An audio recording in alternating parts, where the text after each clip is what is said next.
Namaskar. Today's our topic is Buddhism. In this topic, before that, I introduce myself. I am Nalini Avinash Wagmare, working as an assistant professor in Tilak Maharashtra Vidyapith. This is my brief information. Today's our topic is Gautam Buddha or Buddhism. In this topic, we have to cover the introduction about Buddhism, sources of Buddhism, what are the causes to rise of Buddhism in India, and brief life sketch of Buddha, basic principles and philosophy of Buddhism, along with Ashtanga Marga of Buddhism, four noble truths of Buddhism. We have to cover in this topic, and causes to spread of Buddhism in India and abroad. At last, contribution of Buddhism to Indian culture, along with what were the causes to failure of Buddhism in India. So, sources. Literary and archaeological records are the two main categories that give evidence of the ancient Indian history. Under that, here the literary source includes literature of Vedic, Sanskrit, Pali, Prakrit, and other literature, along with other foreigners' accounts, travel accounts also give us a lot of information about the Buddhism. Even the archaeological explorations and excavations have opened the great landscape of new information to understand the Buddhism in detailed manner. Then the Jain and Buddhist literature had been written in Prakrit and Pali languages. Early Jain literature is mostly written in Prakrit language. Prakrit language was a form of Sanskrit language. Then Pali language was a form of Prakrit language which was used in Magadha at that time. Most of the early Buddhist literature is written in Pali language. Pali language reached to Sri Lanka through some of the Buddhist monks, where it is a living language. Ashokan edicts had been written in Pali language. Mahavir and Buddha are considered as the historical personalities equivalent to God. They have created Jain and Buddhist religious ideology respectively, and both are Mahavira and Buddha are contemporary at that time. Then the Buddhist books are called as Jataka stories. They have been given some historical importance because they are related with the previous births of the Buddha. There are more than 550 such stories. The historic information mentioned in Jain literature also help us in reconstruct the history of different regions of at that time. Then some Chinese or foreigners visited at that time to India. Many Chinese travelers visited India as Buddhist pilgrims. From time to time, three important pilgrims were Fahiana visited India in 5th century AD, Wensang visited India in 7th century AD, and Athens visited India in 7th century. Then the Fahiana's accounts give us a lot of information about the Buddhism, the administrative system of the Harshavardhana and other contemporary rulers' information. Had given valuable account of about Harshavardhana and some other contemporary kings of northern India at that time. Wenstam mentioned Harsha as a follower of Buddhism, while in his epigraphic records, Harsha mentioned himself as a devotee of Shiva. Such contradiction may be considered due to the fact of multi-religious nature of Indian rulers, which might confuse a foreigner. That time the rulers patronized many religions. That is also one more point we have to note it here. Then Fahyana and Wensang traveled many parts of the country, and they have given an exaggerated account of Buddhism during the period of their visit. When they came to India, they have kept record in their travel accounts. Those are also give us information to reconstruct the Buddhism, to understand the Buddhism in a detailed manner. Then monuments of ancient India and the Ajanta also give us information about the Buddhism. Then 16 Mahajanapadas existing at that time, like Anga, Magadha, Kashi, Koshala, Vijayamala, Vasya, Kuru, Panchala, Asaka, Avanti, Gandhara, and So this it is one of the early Buddhist texts that we have a list of 16 kingdoms which the Aryans had established just before the Buddhism. There are mentioned already, means some northern part of India. The identification of some of these kingdoms with modern area is little controversial. Of these 16 kingdoms, 4 were more powerful than the rest: Magadha, Koshala, Avanti, and Vasya. This is the map of the 16 Mahajanapadas. Then what causes to rise of the new religion in India in 6th century BC? Basically, we have to study here what were the causes to rise of Buddhism and Jainism in India. Change in the Vedic religion, that is the one more reason to start the Buddhism in India. Then sacrificial, mainly that the animal sacrifice system started in later Vedic period in Hinduism. That is one more reason. And another reason is the faith in magic and charms, blind faith to have in their supernatural powers, magic, black magic, superstitional beliefs, practices at that time. It is one more reasons to start new religion in India. Then day by day, the supremacy of the Brahmins started. That is also one more reasons to start. And then caste system taken a rigid form, touchables, untouchable, high and low. Many subcaste also started and caste system taken a rigid form. It is a one reason to start the new religious in India. Then the most of the religious text, sacred text, written in Sanskrit language, where the commoners not allowed to read that one, even Shudra community not allowed to read that one, even untouchables not unable to read that one, even not allowed them to study or read, understand this one. That is a difficulty faced at that time in the community, in the society. And another reason is the intellectual confusion due to the theory of karma, jnana, and tapam margas. To get the salvation, these are the three theories mentioned at that time. Karma, through do your duties, you get the salvation. Some say get the knowledge, jnana, then you can get the salvation. Some say you practice the tapa meditation, you get the knowledge or salvation. So this theories confusing the common people. It is one more reason people wanted to simple, easy, understandable religion where they can get the practice the religious rites and get the salvation or moksha. They waited that one, and at that time in 6th century BC, the two great personalities in India founded the religion, that is Buddhism and Jainism. Then what was the condition of Hindu society before Buddha? The Hindu society had lost its former glory and many kinds of abuses such as superstitions and had crept into it. The Brahmanas had a monopoly in the field of religion and they behaved as unscrupulous human beings.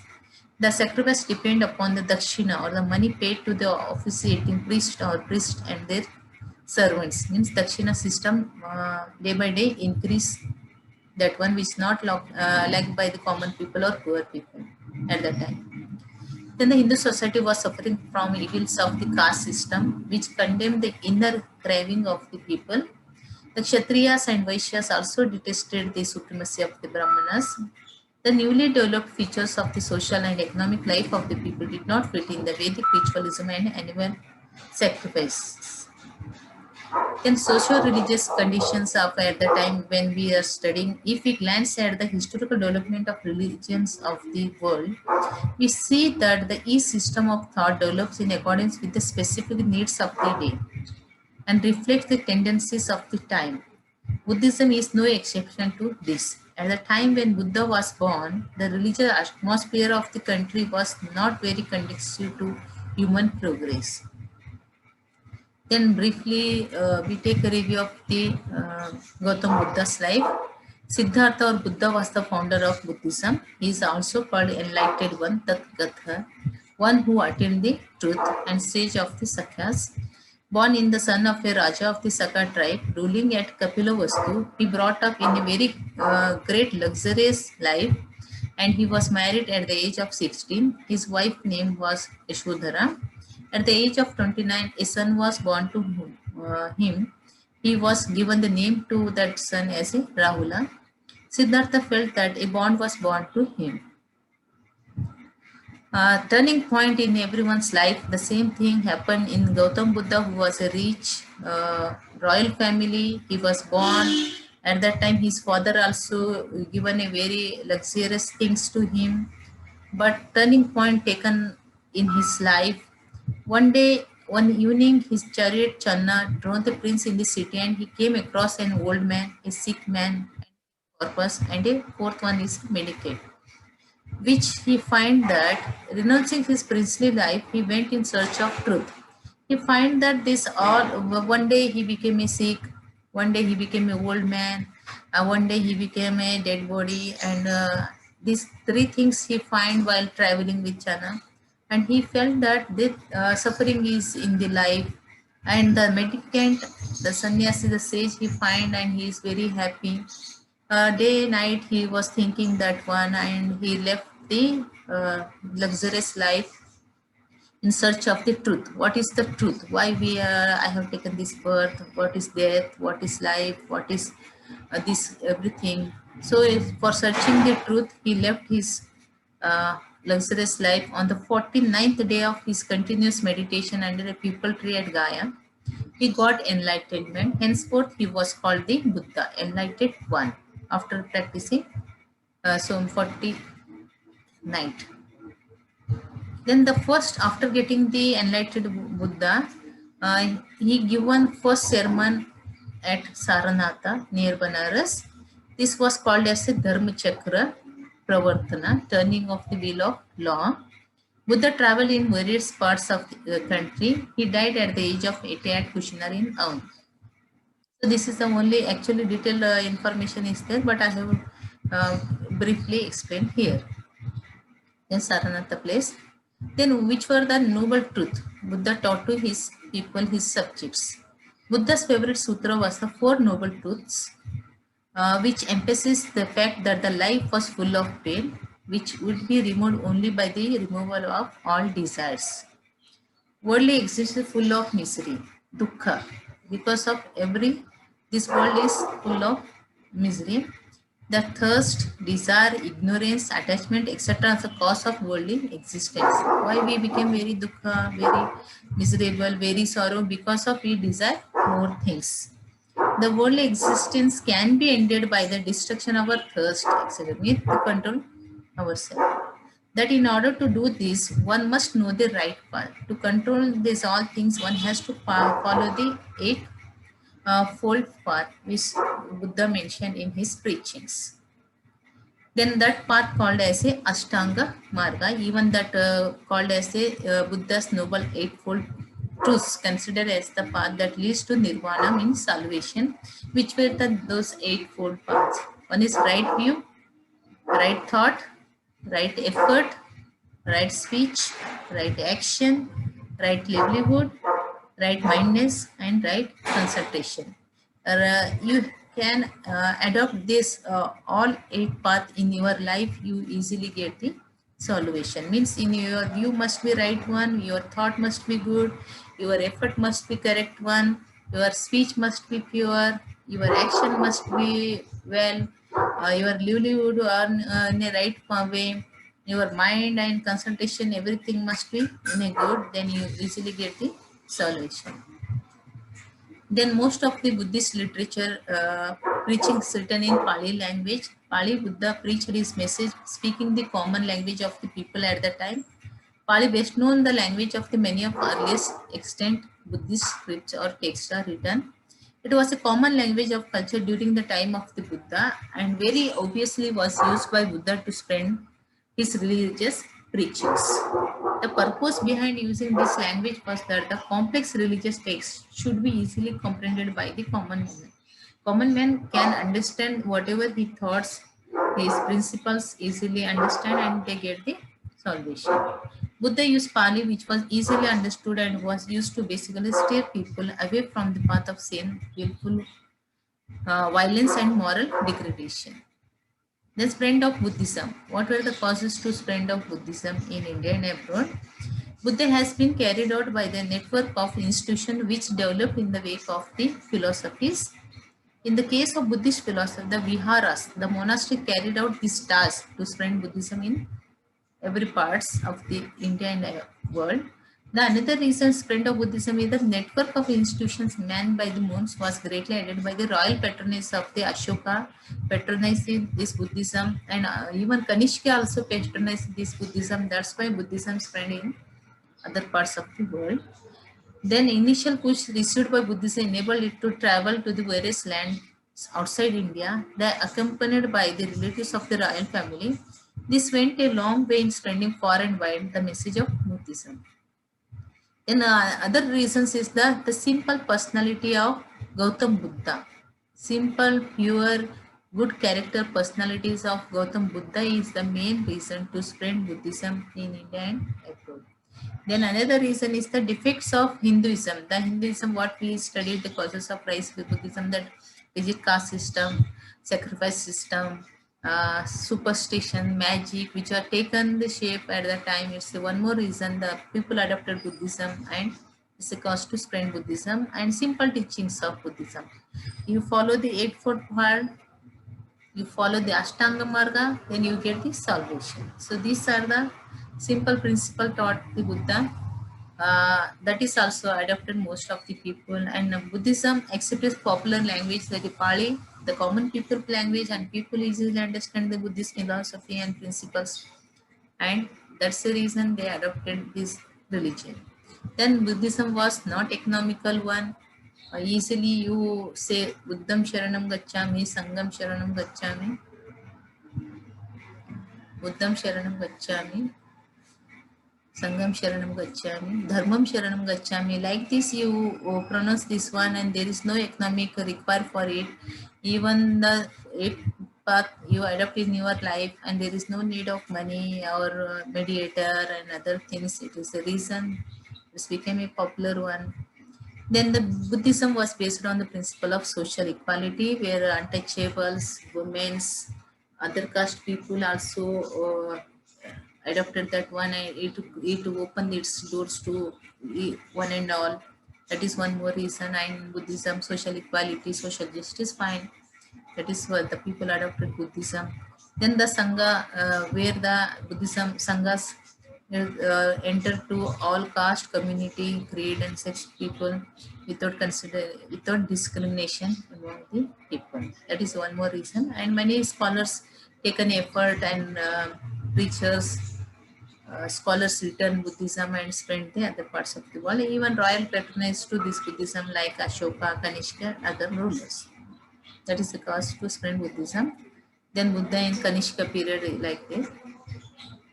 Then such a beautiful, wonderful, simple religion. What were the cause to downfall of this or decline of this religion in India? Corruption in Buddhist Sangha.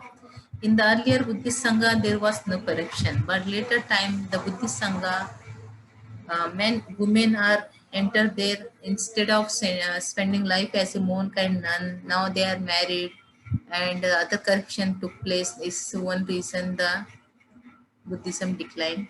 Another reason, the division of Buddhism into different sects like Mahayanism, Hinayanism, Vajrayana, and this confusing the people. Different philosophy also taken at that time. So it is one more reason to feel a decline of Buddhism in India. The adaptation of Sanskrit as a language of the Buddhist texts. In Mahayanism, later people they started to Buddhist literature instead of Pali language, they started to writing Buddhism in Sanskrit language, Mahayana.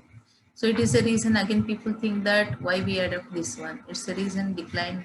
Then intellectual bankruptcy was took place because what is the uh, Four Noble Truths, Ashtanga Marga, when the Buddhism spread in the other parts of the world like Tibet, China, Japan, Indonesia, and Southeast Asian countries. That time, according to their, they adopted they practiced the different philosophies and principles of Buddhism. That's why it's again confusing the people. Then no faith in the God is the main reason also Buddhism failure. Reasoning basis, rationally they think that Buddhism finding, but later on people, the Buddhists not faith in God. That is one more reason failure of Buddhism. Then lack of patronage from the ruling class after Kanishka and Ashoka.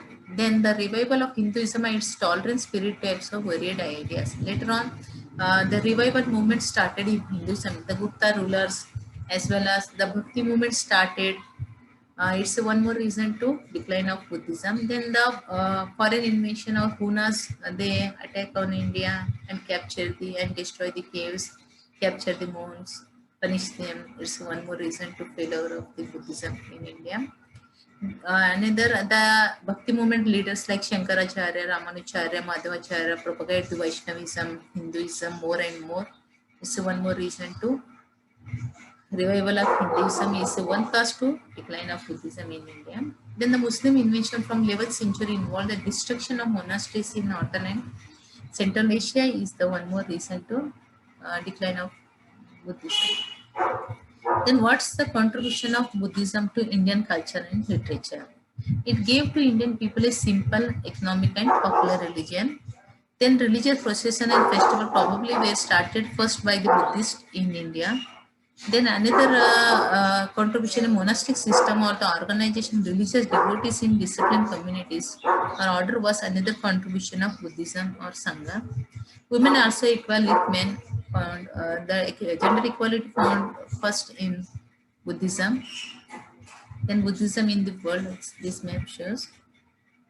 Then contribution of Indian culture again, it also teaches the public morality by its high moral code. Buddhism gives serious impetus to domestic spirit and social equality. Buddhism was basically individualistic and its philosophy had a rational approach towards religion. Then Buddhism contribution to Indian education and literature is also commendable one.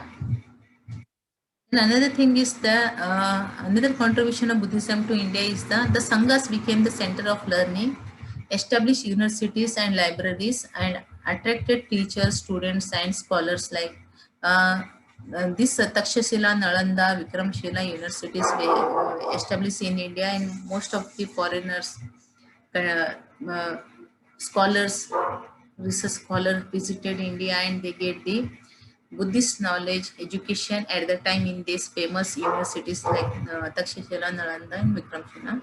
Scholars like Nagarjuna, Vasumitra, Dharmakriti popularized Buddhism. The literature written in Pali and Sanskrit language, it is also one more contribution of Buddhism to Indian literature. Then again, the other contribution of this Buddhism is the contribution in architecture, sculpture, and painting. While consider the architecture stupas of Sanchi, Saranatha, Nalanda, Amaravati, and Ellora, then sculpture Sarnath pillar, Bara, Hood, Gaya, and Sanchi. Even the other art architecture schools also started that time. Gandhara School of Art, Madurai School of Art produced the first beautiful images of Gautam Buddha. Then the wall paintings of Ajanta caves and paintings inside religious texts of Buddhism have earned the worldwide fame. Till today, this Ajanta, Ellora, Sanchi, Sarnath, Nalanda, Gandhara, these are the tourist places where the attractive most of the foreigners, Europeans, Western countries people came to India and they visited there. Then it's promote the tourism and heritage. Then the Buddhism established intimate contacts between India and foreign countries with the Tibet, China, Southeast Asian countries. That time until today also. Then a beautiful statue of Buddha statue at Victoria and Albert Museum, London. Then School of Gandhara Art, we find the beautiful Buddha statue there. It called many names, Greco-Roman, Greco-Buddhist and Indo-Greek school also. It influence of Roman Greek Hellenistic art.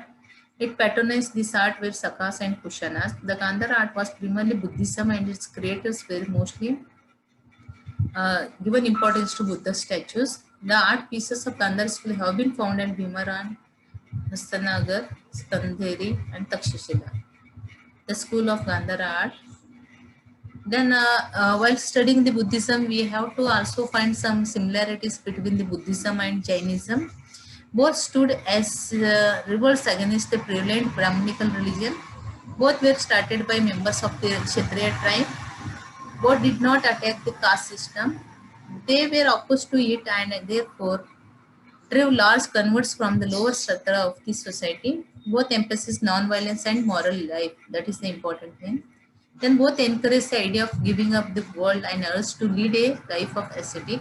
Both organize orders for monks and nuns. Both preach their religion in the common language of the people. The early Buddhist texts were written in Pali and Jain texts were written in Prakrit. Both believed that nirvana or salvation of an individual meant his or her deliverance from the eternal chain of birth and death. Thank you very much for listening my lecture.